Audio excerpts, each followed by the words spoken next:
तत् श्री दुर्गा सप्तशती पाठ। पहला अध्याय। महर्षि का राजा सूर्त और समाधि को देवी की महिमा बताना। महर्षि मार्कंडेय जी बोले, सूर्य के पुत्र सारविण की उत्पत्ति की कथा विस्तार पूर्वक कहता हूँ, सुनो। सावरिन महामाया की कृपा से जिस प्रकार मनवंतर के स्वामी हुए, उसका हाल भी सुनो। पहले सवारोचिस नामक मनवंतर में चैत्रवंशी सूर्त नाम के एक राजा थे। सारी पृथ्वी पर उनका राज्य था। वह प्रजा को अपने पुत्र के समान मानते थे, तो भी कोला विध्वंसी राजा उनके शत्रु बन गए। दुष्टों को दंड देने वाले राजा सूर्त को उनके साथ लड़ाई हुई। कोला विध्वंसियों की संख्या में कम होने पर भी राजा सूर्त युद्ध में उनसे हार गए। तब वह अपने नगर में आ गए। केवल अपने देश का ही राज्य उनके पास रह गया और वह उसी देश के राजा होकर राज्य करने लगे। किंतु उनके शत्रुओं ने उन पर वहां भी आक्रमण किया। राजा को बलहीन देखकर उसके दुष्ट मंत्रियों ने राजा की सेना और खजाना अपने अधिकार में कर लिया। राजा सूर्त अपने राज्य अधिकार को हार कर शिकार खेलने के बहाने घोड़े पर सवार होकर वहां से एक भयंकर वन की ओर चले गए। उस वन में उन्होंने महर्षि मेधा का आश्रम देखा। वहां मेधा महर्षि अपने शिष्यों तथा मुनियों से सुशोभित बैठे हुए थे और वहां कितने ही हिंसक जीव परम शांति भाव से रहते थे। राजा सूर्त ने महर्षि मेधा को प्रणाम किया और महर्षि ने भी उनका उचित सत्कार किया। राजा सूर्त महर्षि के आश्रम में कुछ समय तक ठहरे। अपने नगर की ममता के आकर्षण से राजा अपने मन में सोचने लगे, पूर्व काल में पूर्वजों ने जिस नगर का पालन किया था वह आज मेरे हाथ से निकल गया। मेरे दुष्ट एवं दुरात्मा मंत्री मेरे नगर की अब धर्म से रक्षा कर रहे होंगे या नहीं। मेरा प्रधान हाथी, जो कि सदा मद की वर्षा करने वाला और शूरवीर था, मेरे वैरियों के वश में होकर न जाने क्या दुख भोग रहा होगा। मेरा आज्ञाकारी नौकर, जो मेरी कृपा से धन और भोजन पाने से सदैव सुखी रहते थे और मेरे पीछे पीछे चलते थे, वह अब निश्चय ही दुष्ट राजाओं का अनुसरण करते होंगे तथा मेरे दुष्ट एवं दुरात्मा मंत्रियों द्वारा व्यर्थ ही धन को व्यय करने से संचित किया हुआ मेरा खजाना एक दिन अवश्य खाली हो जाएगा। इस प्रकार की बहुत सी बातें सोचता हुआ राजा निरंतर दुखी रहने लगा। एक दिन राजा सूर्त ने महर्षि मेधा के आश्रम के निकट एक वैश्य को देखा। राजा ने उससे पूछा, भाई तुम कौन हो? यहाँ तुम्हारे आने का क्या कारण है और तुम मुझे शोकग्रस्त अनमाने से दिखाई देते हो, इसका क्या कारण है? राजा के यह नर्म वचन सुन वैश्य ने महाराज सूर्त को प्रणाम करके कहा। वैश्य बोला, राजन, मेरा नाम समाधि है। मैं धनियों के कुल में उत्पन्न एक वैश्य हूँ।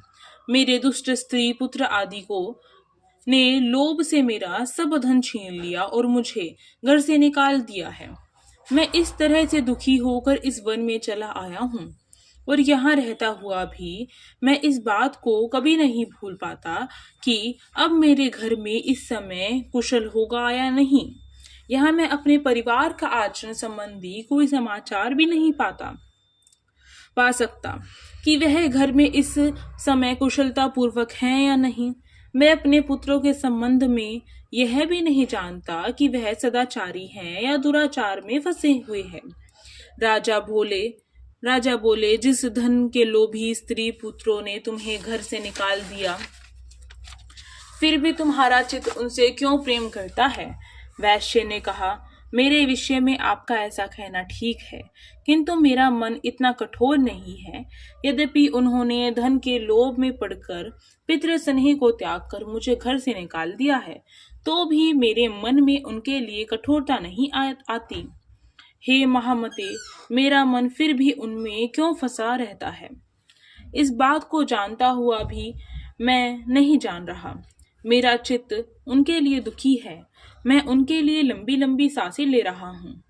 उन लोगों में प्रेम नाम को नहीं है, फिर भी ऐसे निस्नेहियों के लिए मेरा हृदय कठोर नहीं होता।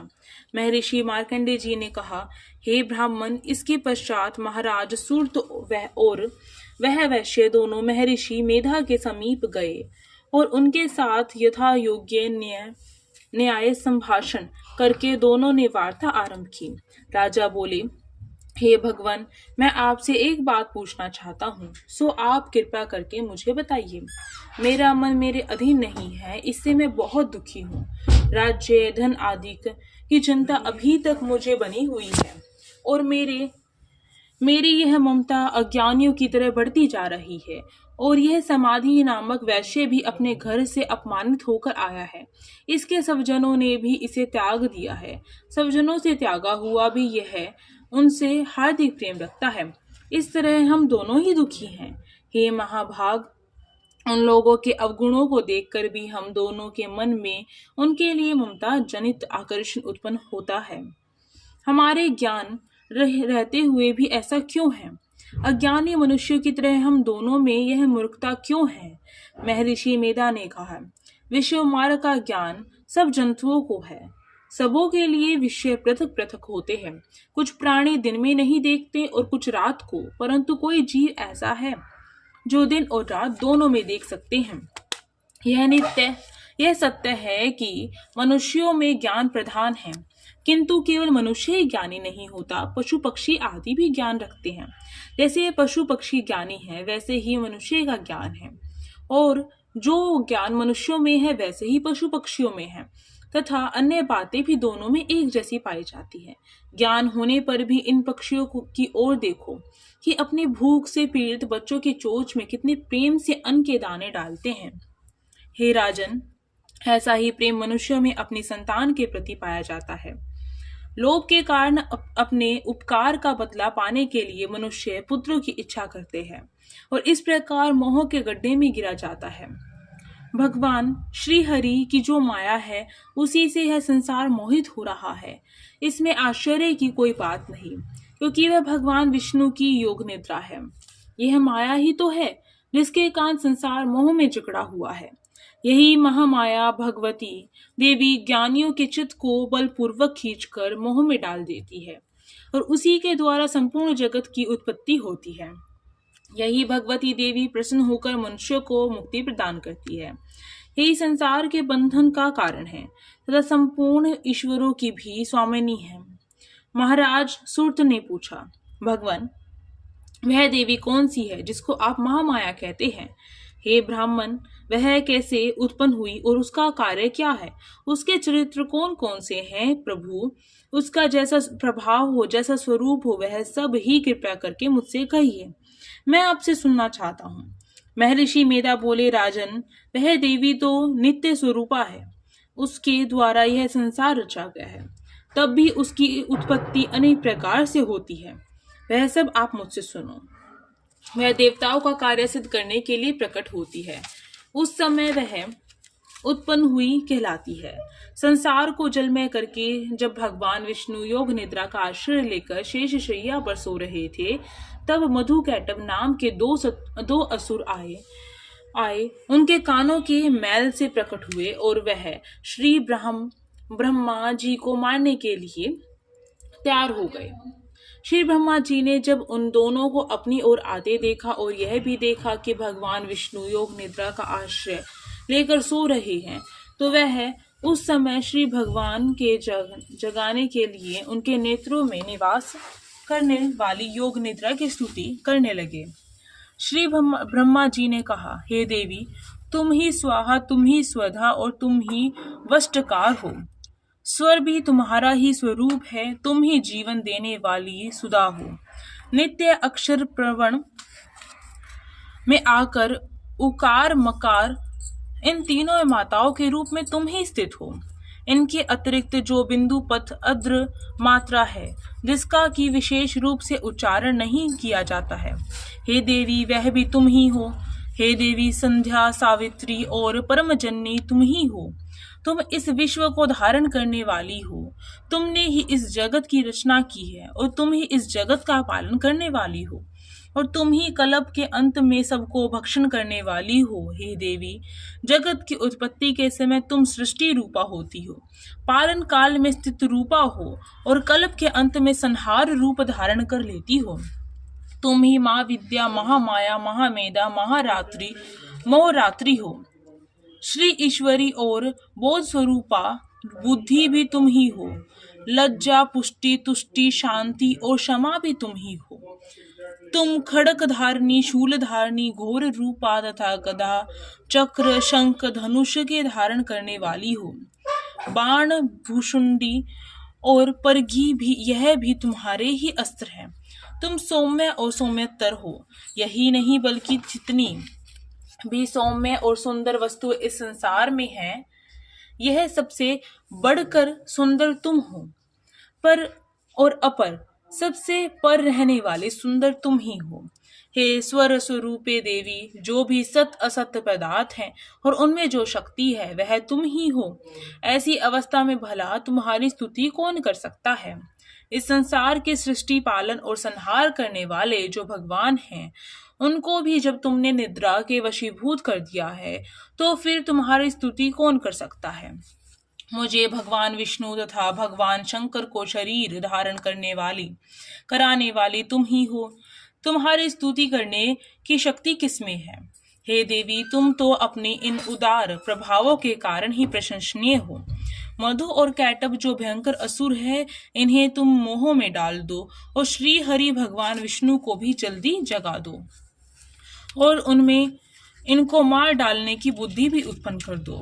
महर्षि मेधा बोले, हे राजन, जब श्री ब्रह्मा जी ने देवी से इस प्रकार की स्तुति करके भगवान को जगाने तथा मधु और कैटब को मारने के लिए कहा, तो वह भगवान श्री विष्णु के नेत्र, मुख, नासिका, बाहु, हृदय, वक्षस्थल से निकल श्री ब्रह्मा जी के सामने खड़ी हो गई।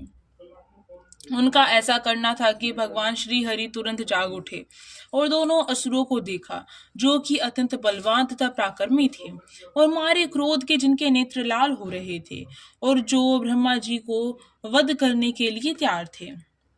तब क्रुद्ध हो उन दोनों दुरात्मा असुरों के साथ भगवान श्री हरि पूरे 5000 वर्षों तक लड़ते रहे। एक तो वह अत्यंत बलवान तथा पराक्रमी थे, दूसरे महामाया ने भी उन्हें मोह में कर रखा था। अतः वह श्री भगवान से कहने लगे, हम दोनों तुम्हारी वीरता से अत्यंत प्रसन्न हैं, तुम हमसे कोई वर मांगो। भगवान ने कहा, यदि तुम मुझ पर प्रसन्न हो तो अब तुम्हें मेरे हाथों से मर जाओ। बस इतना सा ही वर मैं तुमसे मांगता हूँ, यहाँ दूसरे वर से क्या प्रयोजन है। महर्षि मेधा बोले, इस तरह से जब वह धोखे में आ गए और अपने चारों ओर जल ही जल देखा, तो भगवान श्री हरि कहने लगे, जहां पर जल न हो, सूखी जमीन हो, उसी जगह हमारा वध कीजिए।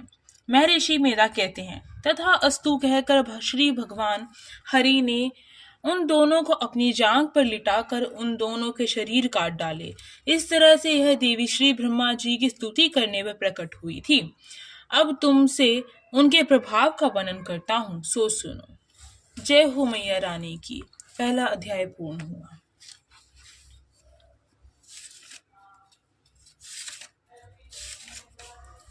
जय हो अम्बे मैया की। जय माता दी। अर्थ दुर्गा चालीसा प्रारंभ। नमो नमो दुर्गे सुकर्णी, नमो नमो अम्बे दुखहरणी। निराकार है ज्योति तुम्हारी, थी हो लोक फैली उजियारी।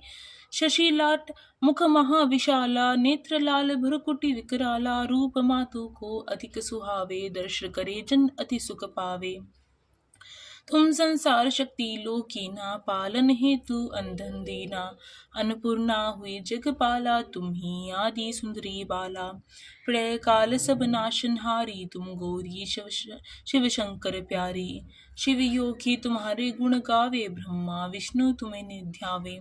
रूप सरस्वती का तुम धारा, दे सुध बुद्धि ऋषि मुनि उभारा। धरो रूप नरसिंह को अम्बा, प्रकट हुई फाड़ कर खम्बा। रक्षा कर प्रहलाद बचायो, हिरण्यकुश को स्वर्ग पठायो। लक्ष्मी रूप धरो जग माही, श्री नारायण अंग समाही। शिर सिंधु में करत विलासा, दया सिंधु में दीजिए आसा। हिंगलाज में तुम्ही भवानी, महिमा तब नहीं जाए बखानी। मातंगी धुमावती माता, भुवनेश्वरी बकाल सुखदाता। श्री भैरव तारा जगतारनी, छिन्न पाल है दुख निवारनी। केहरी वाहन सोहो भवानी, लांगुर वीर चलत अगवानी। कर में खप्पर खंग विराजे, जाको दीख काल डर भाजे। सोहे अस्त्र और त्रिशूला, जाते उठत शत्रु हे शूला। नगर कोट में तुम्ही विराजत, तीहो लोक में डंका बाजत। शुभ निशुभ दानव तुम मारे, रक्त बीज संकन संहारे। महिषासुर दैत्य अभिमानी, जय ही अद्य बार मही अकुलानी। रूप कराल काली को धारा, सेना सहित तुम तेहि संहारा। परी गाड़ पर जब जब भई, साहे मातु तुम तब तब। अमरपुरी अरुवा सब लोका, तव महिमा सब रही अशोका। ज्वाला में है ज्योति तुम्हारी, तुम्हें सदा पूजे नर नारी। प्रेम भक्ति से जो जस गावे, दुख दरिद्रता निकट न आवे। ध्यावे तुम्हें जो नर मन लाई, जन्म मरण से छुटी जाई। जोगी सुर मुनि कहत पुकारी, योग न होवे बिन शक्ति तुम्हारी। शंकर आचरज तप किन्हो, काम क्रोध जित सब लीनो। निश दिन ध्यान धरो शंकर को, कहो काल नहीं सुमीरो तुमको। शक्ति रूप को मरम न पायो, गई शक्ति तव मन पछतायो। शरणागति हो कीर्ति बगानी, जय जय जय जगदम्बे भवानी। वही प्रसन्न आदि जगदम्बा, दई शक्ति नहीं किन्हीं विलंबा। मोकु मातु कष्ट अति घेरो, तुम बिन को न हरे दुख मेरो। आशा तृष्णा निपट सतावे, रिपु मूरख मोहि अति डर पावे। शत्रु नाश कीजे महारानी, सुमिरो इक चित तुम्ही भवानी। करहु कृपा हे मातु दयाला, रिद्धि सिद्धि दे करहु निहाला। जन्म जन्म मैं तब फल पाऊं, तुम्हारो जस मैं सदा सुनाऊं। दुर्गा चालीसा जो गावे, सब सुख भोग परम पद पावे। देवी दास शरण जाने, करहु कृपा हे जगदम्बे भवानी।